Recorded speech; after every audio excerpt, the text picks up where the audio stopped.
sure he knows. If we have to, we can just stand up. You can stand up and say, folks, we're going to get started at 6 o'clock. Let them know that the stream is started.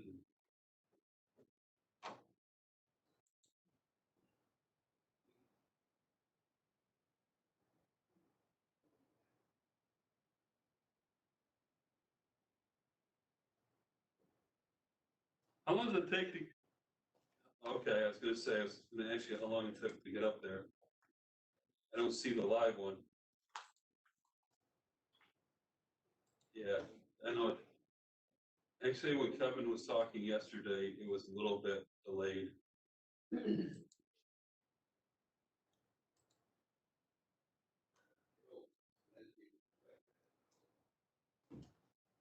is here.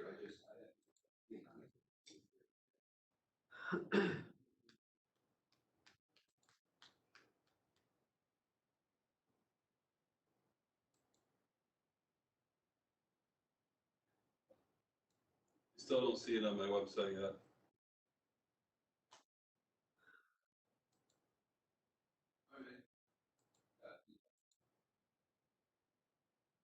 That's why it goes. All right. Yeah. We're on. We started the stream, so I'm just trying to wait for it to come up on the site.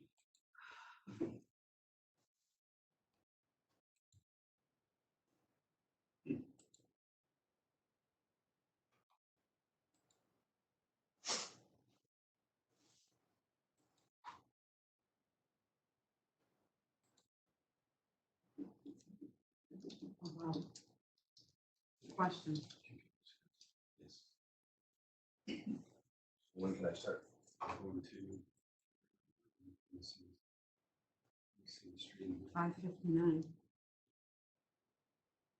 The Webex is going. You just start the stream.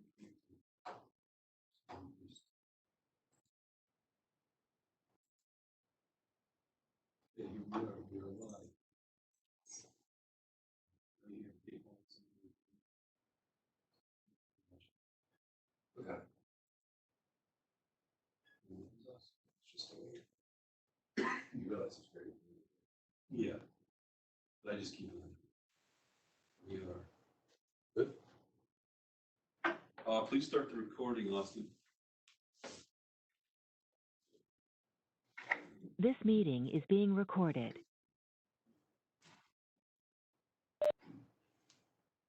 Hi, good evening, everyone. Tonight is our third and final parent community forum for this week. I did say the other night, and I certainly mean it, if there is a need to address further questions that cannot be accomplished via email or phone calls from any of the administrators in the building, we certainly are willing to do another forum to make sure that your questions and concerns are answered. And as I said before, these forums certainly were not reactionary to the governor's request. Simply getting them in by the date he announced was, but we had certainly announced our willingness and our intentions to hold parent forums prior to any announcement from the governor in a letter that I had previously sent out. There's been a lot of changes in the last 24 to 48 hours, and I think tonight is a chance to make sure that those changes are certainly well communicated. Earlier today, I'm sure you've received it by now, I sent out an all call and posted a letter on the district's website regarding our opening plan and the many changes to it, and the changes to our school calendar as well. This letter contained an updated school calendar, like I said, which reflects the first day of instruction for students, and that date will now be Monday, September 14th. Again, the first day of instruction for all students in the OESJ Central School District will be Monday, September 14th. There certainly was a rhyme or reason to this change.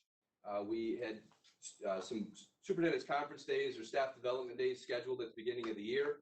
We rearranged these days and moved things around to develop staff development days for our teaching staff and support staff in the district that will be held on the 8th through the 11th to allow the many different types of things that we need to do with our staff, training for safety purposes, kind of day-to-day operations, some changes to the instructional plan, and certainly some needs that we know our staff is going to need and require to adjust to these changes. We felt it was fair not only to the staff in the district, but also to the parents and students to delay the opening for students to Monday, September 14th. That calendar was approved by our Board of Education last night and is posted on our website and contained within my letter. As you may also be aware, the Division of Budget in New York State recently announced a 20% reduction in certain state aid payments. Despite ongoing conversations, at this point it is unclear as to whether or not the remaining 20% payment is delayed or if it will be paid to the district at all. And again, this is across the state of New York and affecting every district. With this in mind, we have officially decided not to repurpose the D.H. Robbins building for instructions this year. The junior senior high school principal, Mr. Warren, detailed the hybrid instructional plan for his building last night, and elementary principal, Mrs. Kriega, will do the same for the pre-K-6 instructional plan in tonight's forum. So again, I realized in our original plan released on July 31st, we had mentioned the possibility that the D.H. Robbins building would be repurposed for instruction for students in grades kindergarten through second, for the purposes of spacing students out and creating just that space to be able to bring our students in as much as possible. But due to this budgetary reduction, which certainly could have a drastic impact on this district and districts across the state, I have made the decision that it is in our best interest not to repurpose that building, as it would be financially negligent, in my opinion. The recordings of the forums from Monday and the one that we had yesterday are posted to the district website, so you are able to watch them at your convenience. They're right on the district website. Can be found under the news and announcements on the right side of the main page at www.oesj.org. The topics for tonight are food service and the pre-K-6 instructional plan, which Mrs. Kriega will go over shortly. I'd like to cover food services first. Obviously, food services will still be provided. Both hot and cold lunches will be offered to students in both buildings. Breakfast and lunch will be served in both the cafeteria and or in the classroom, depending on the grade level or the situational needs for social distancing. We're still working out the details of our day-to-day instruction, our day-to-day plan. So again, it may be times students are eating in the cafeteria, and there's other times we may be utilizing the classroom for the students to eat. As long as the students are seated 6 feet apart, they will obviously be allowed to remove their masks to eat. We do plan on designating seats at our lunch tables to make it easy to identify which seats are available to pre-plan for social distancing requirements. If students are eating in their classroom, the desks are already going to be spaced 6 feet apart in all directions. So that's already accomplished. Since we are going to a hybrid model for our students in grades K through 12, all students will be provided a breakfast and lunch for the days they will not be in physical attendance in the school building. These meals will be provided to them on the days they are in attendance.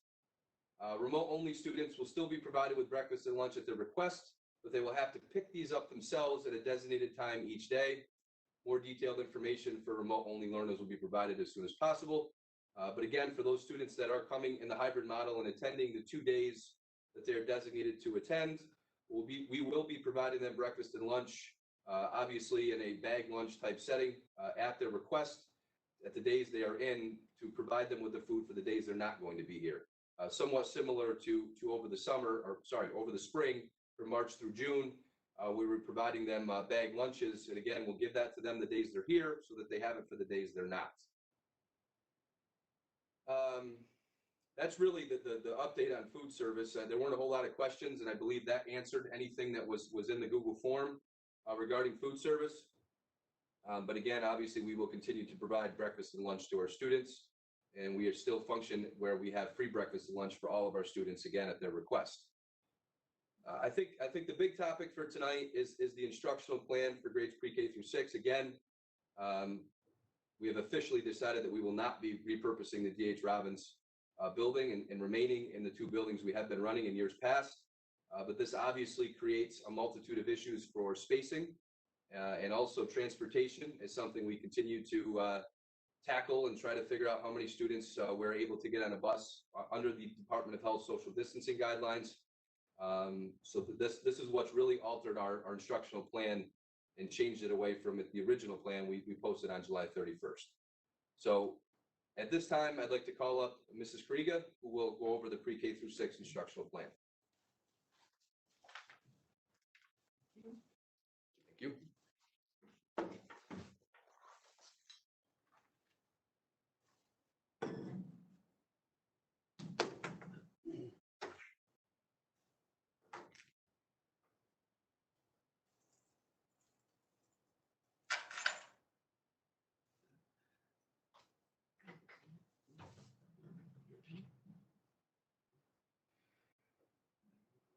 Oops.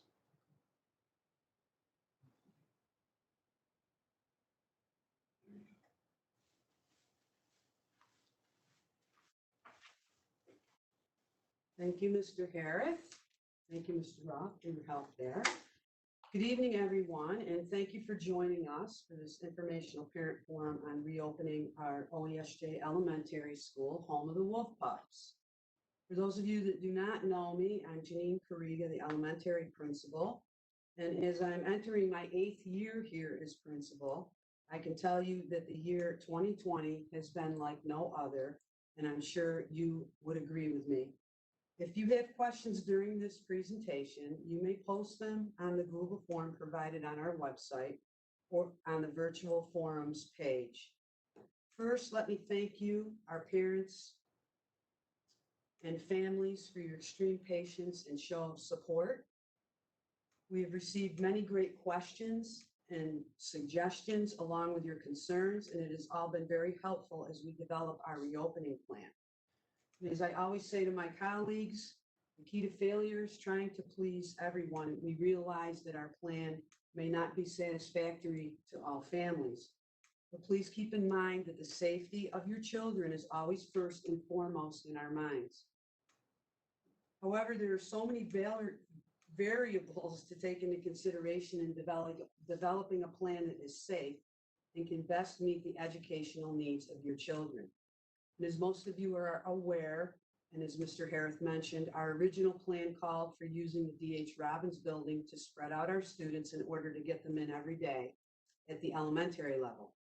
And I have to tell you that we tried every possible scenario to make that happen. So looking at this slide, you can see just some of the many things to take into consideration as we were formulating our plan. And this is a short list. Then just this week, we received official notice that our state aid was going to see a reduction, and in many cases, a 20% decrease. So in the end, it always comes down to dollars and cents. And I'm sorry to say, as Mr. Harris mentioned, we cannot go forward with that plan. So we picked ourselves up and dusted ourselves off and moved to Plan B, which is referred to as the hybrid model. This plan closely matches the junior-senior high school in that student cohorts, gray and red, are formed by the alphabet. Last names beginning with A through L for gray and M through Z for red with some minor adjustments. So looking at this slide, our gray group attends in person on Mondays and Tuesdays, and our red group attends on Thursdays and Fridays. Students in our self-contained special education classes will attend all 4 days. That includes the self-contained class at the junior-senior high as well. All students are remote learners on Wednesdays and will not be in our buildings. Our pre-kindergarten will go to the half-day model with an AM and PM session. That's always been in the plan. But only pre-K has half-day sessions.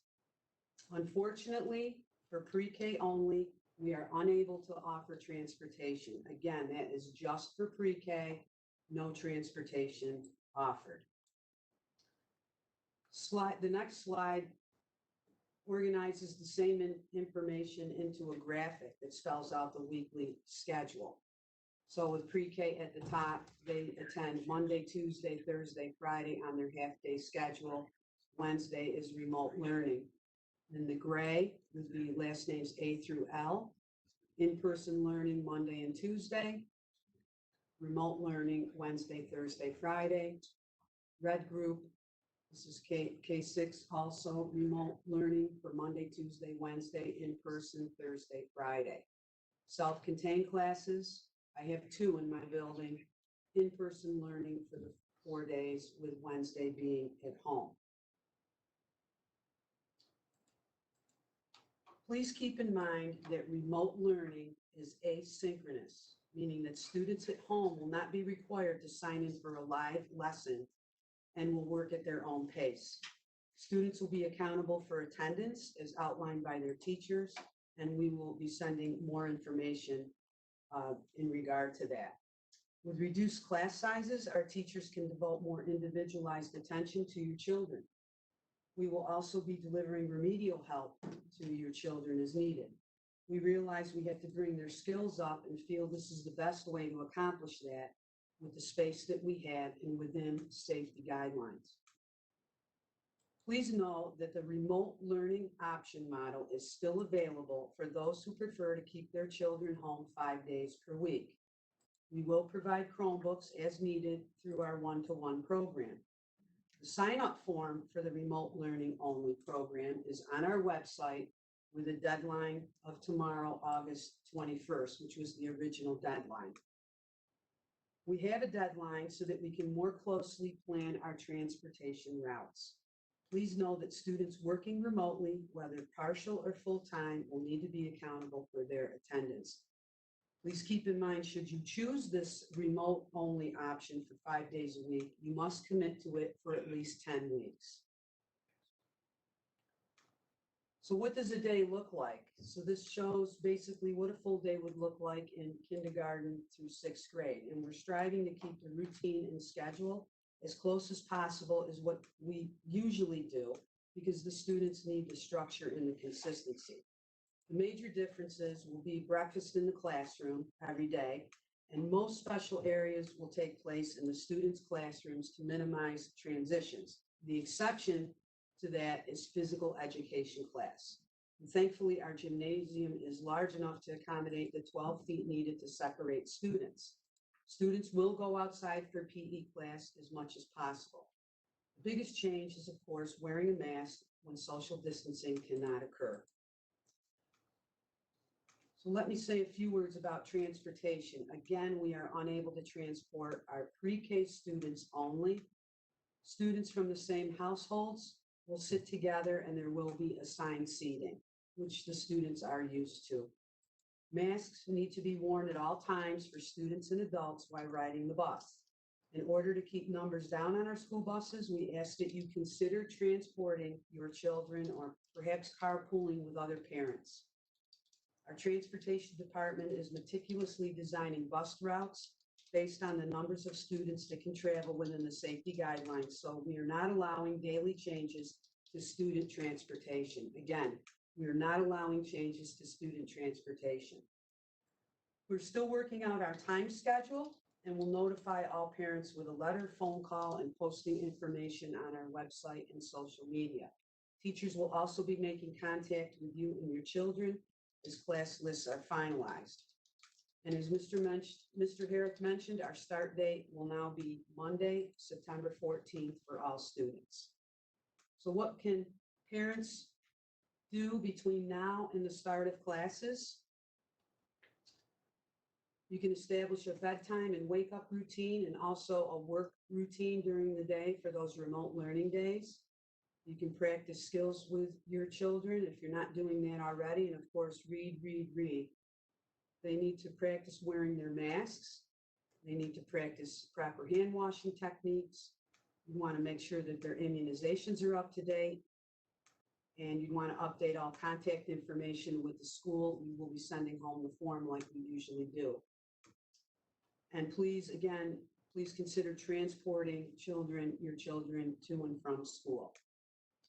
So I went through some of the questions that were previously submitted, and I tried to answer as many as possible through this presentation. I did pull some out to go over with you at this point. So one is, what will the school day hours be? And it will be fairly close to last year. We're still working out the specific times based on transportation and also the schedule that's going to be down in the junior, senior high school. Will pre-K students stay in one classroom for the half day? Yes, they will, and they will be given breakfast or lunch depending on what half they attend. One question, when a student has 2 days at school, 3 days remote learning, does the remote have to be at 8 o'clock in the morning? No, it does not. Remote learning will not be synchronous, meaning they do not have to sign in at a required time to beam into their class. Can the children eat lunch outside on the lawn, weather permitting? Absolutely. And I hope the weather does cooperate with us in the fall. And how is the split going to work for kids who have speech therapy? Speech therapy will be delivered when students are in school as much as possible, and we have ordered masks for therapists and actually for all our teachers that have the clear panel so their lips and more of their face can be seen. This question, my youngest will be entering such and such a grade. He has asthma and gets sick easily. Will we as parents have the option to do the paper home schoolwork to start and then transition him into the in-person school day as we fit necessary? So should you opt for the remote option, the 5 days a week, there is a 10-week commitment involved. And this young man could be transitioned at the end of the 10 weeks. So please contact us directly for further information, or further frequently asked questions can be found on our website. I know we did get some just before the meeting, and we will be going through those and posting them in our FAQ document. Just thank you for joining us tonight. And Mr. Harris, did you have any other words that you'd like to say? Yes, I do. Okay. Yes, he does. So I thank you, and if there's any wolf pups out there listening, please know that we miss you terribly and can't wait to see your beautiful faces in September. Thank you.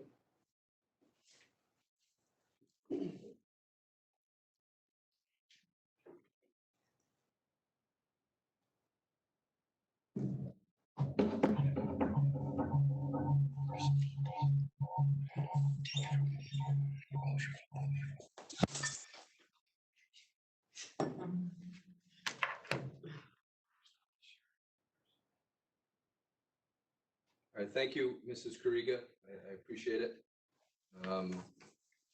Just a few things that I am trying to monitor questions as Mrs. Kariga has been speaking, and some of the ones that had come to us this afternoon. So I'm going to run through a few things just to make sure, and if they were already covered, I apologize for the redundancy, but we are trying to be thorough. Quite a few questions on the remote only learning option and how that's going to work. We've already discussed some of the key parameters, such as if you choose that option, you must remain in that option for the first 10 weeks. It's impossible to try to keep up with kids jumping in and out of that option. It would just create a really difficult lift for the school district to be able to accommodate kids that are in the classroom and then back out and in and out. So if you do choose that option, you are committing to it for the first 10 weeks of the school year before you can make some kind of a change. And certainly we would communicate with you during that time to determine what the best interests of your child and your situation were. That program needs to be robust, and it can't be something that is just, put it this way, it's going to be much more structured than it was from March to June. That's the guidance and the expectation from New York State Education Department on us, and certainly as the expectation of the school district. We had a little bit more time to plan here than we did when March kind of came on us quickly. And students will be expected for daily attendance. Students will be expected to communicate with their teachers and check in with their teachers. Mrs. Krieger mentioned we are still working out the details over what exactly that instruction is going to look like on a daily basis. But students will be having an expectation on a daily basis to be accountable for their learning and their communication with their teacher. Our teachers are working hard to develop plans that can accommodate students in both learning environments. They really have been spending a lot of time this summer. I have nothing but the utmost confidence in our teaching staff and our support staff, and that they're going to return to our buildings ready to do whatever is necessary to do the very best for their children from an educational and safety perspective. As always, they're great to work with, and I certainly don't doubt for a second that that's not going to continue. I think as parents, you should consider yourselves lucky of the quality of educators that we have here at OESJ. As far as Chromebook usage, internet connectivity, if there's issues, if you're having issues with anything, we want to be a partner in assisting you in trying to address your concerns. There's no way we want a parent that has a concern or an issue, and we're not going to throw our hands up there and say you're on your own. We're in this together. I continue to use that. It's probably almost getting a little old. I consider use the word partnership. It's probably almost getting a little old, but I use them purposefully. They're important words. We need to be in this together. We need to be partners in this. for the sake of our community, our school district, and most importantly, your children. If you're having issues with internet connectivity, let us know. We have a wonderful IT department. Mr. Roth has been here every night with us and certainly does a great job and has strengthened our IT department since he's come on board and brought in other people in the IT department that have strengthened that department. So if you're having concerns with internet connectivity, especially if you're in the remote only learning option or even in the hybrid, let us know. We want to be a partner and we want to do what we can to work with you. I'm not going to get into particulars over what we can offer from Spectrum or Verizon or other cell phone carriers or Wi-Fi hotspots or things along those lines. But the bottom line is we're going to field your call. We're going to answer your questions and concerns and do everything possible to be of assistance. As far as the type of work being completed, we're a one-to-one school. Chromebooks are a major part of our educational environment outside of a pandemic. They weren't before this even came to be an issue. So they're going to continue to be a major part of our educational platform and program. Does it mean they're the only type of material that we're going to use? No. But we are going to emphasize that students, predominantly are doing their work on their Chromebooks. Again, if there's an issue with internet connectivity or some other reason why the Chromebook is an issue, if it's a technical issue, we have a wonderful IT department. If it's an instructional issue, we have wonderful teachers and wonderful administrators who are going to do everything in their power to address your concerns and make sure we give your child the best educational experience. It's that simple. With reopening of school being delayed, will the due date for transportation remote learning forms be extended? Excellent question. We are willing to be lenient on the remote learning form and the transportation form. I do realize, and again, I said it, I apologize, that some people felt it was difficult to answer those forms without a clear direction on our plan. I stand by the fact that we were waiting as long as possible to do the very best and due diligence on the plan to make sure that we were providing the best possible educational experience. And again, keeping health and safety at the forefront. The budget decision that the state announced on Tuesday certainly threw a wrench at us. And again, as Mrs. Krieger said, we kind of dusted ourselves off, got back to work, and looked at everything we could do and did everything we could to get kids in as much as possible. But in the end, health and safety reigns supreme. And that's certainly what our plan is built around. So yes, we're willing to be lenient on those. If they have been locked, if there was a deadline that has been locked, we will look at it and see to it that we make sure they're opened up. But at some point in time, we need to set a clear-cut deadline for the purposes of making schedules and determinations for the instructional plan and when it comes to the detail-oriented pieces. Questions about the health screening. I mentioned this the other day in the health and safety forum.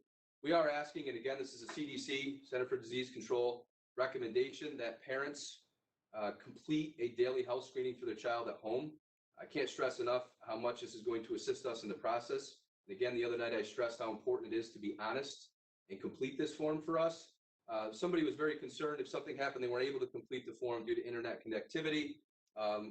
What would we do? And again, we will work on those individual case-by-case basis. We will communicate with you in some fashion so that you're able to let us know if that health screening was completed and what the results of that were. But if something happens, health screenings are not completed, we will be completing those as far as temperature checks when the students arrive here before they're allowed to enter the building and to go into circulation.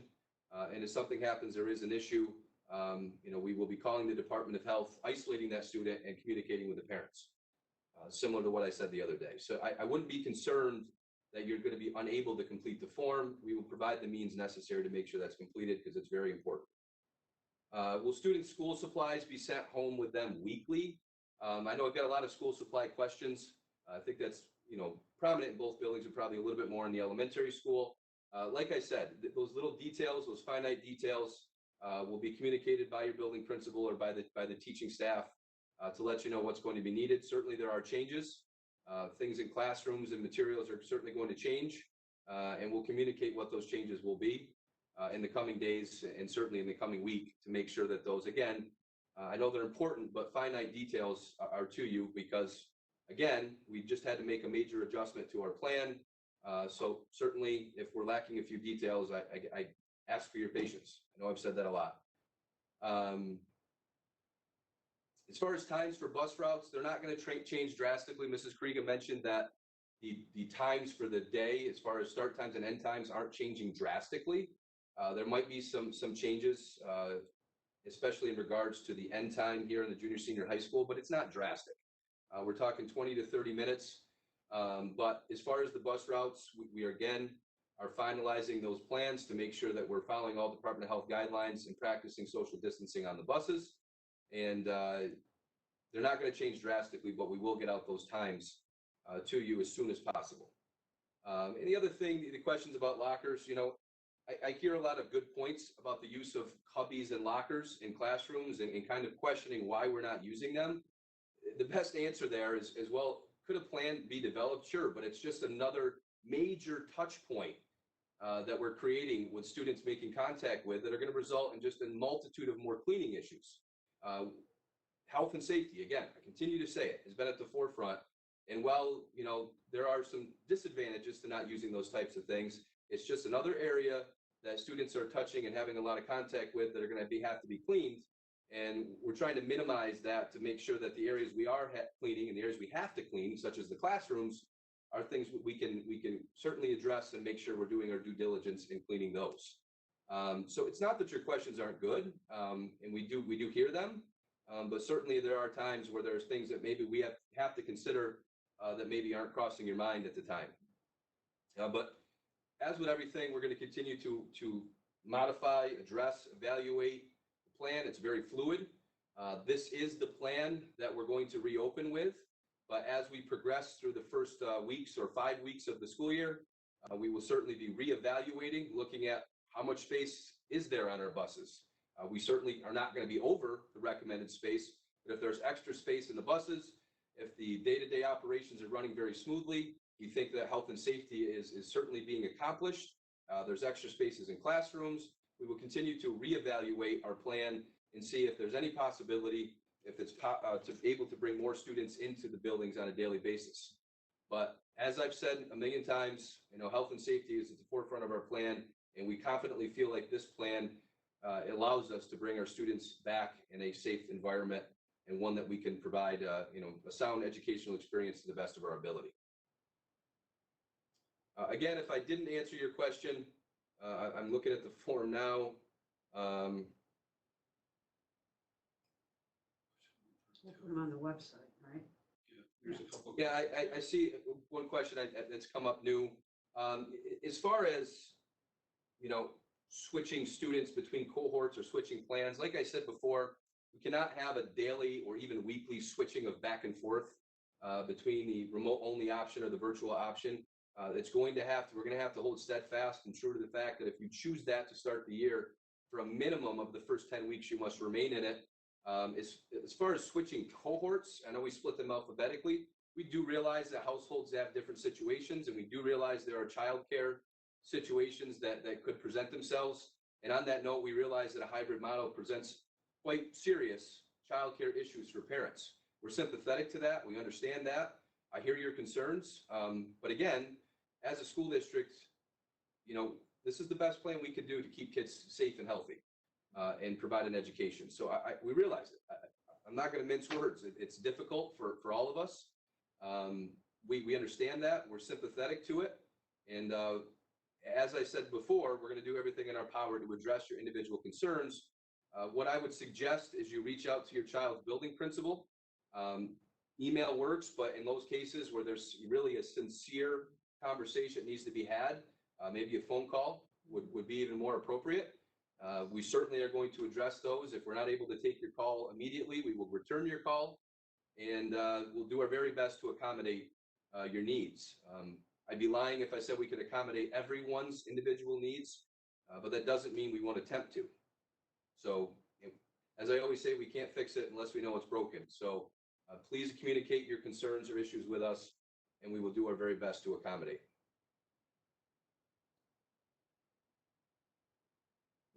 Again, we've done our very best to answer your questions. I'd like to thank you for your time. Thank you for your support. Thank you for your patience. As I stated in my letter that I sent earlier today, while we have had to make many difficult decisions, we are confident we have kept health and safety at the core of our mission, and we strongly believe our finalized reopening plan reflects that. Please remember that this plan, as I've said, is fluid and constantly evolving, and your continued partnership is greatly appreciated and most certainly vital to providing a quality educational experience in a safe and nurturing environment for your children. We know that in any scenario, as Mrs. Krieger said earlier, our plan could present difficulties for parents and families. Please know that we want to work with you to assist you in any way we can. We've done our very best this week to answer as many of your questions as possible. There were hundreds of questions submitted, and we appreciate your dedication to your children and to the OESJ Central School District. If you feel your question wasn't answered, if you have any further questions or concerns, please reach out to your child's building principal or to the district office, and I will do my very best to either relay your question or answer it myself. It's certainly been a trying week, a difficult week, but it really has been a really good experience to be able to communicate with parents, even though it has been virtually and through a question and answer forum. We are looking forward to getting back to some sense of normalcy here, if that's what you want to call it right now.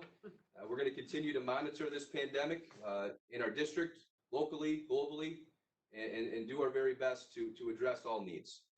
We appreciate you. We appreciate your time.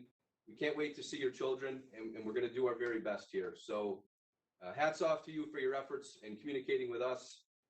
I hope you're willing to take your hat off to us, because we certainly have done everything possible to provide the best possible experience amidst this certain unsure times here and rough waters that we're trying to navigate.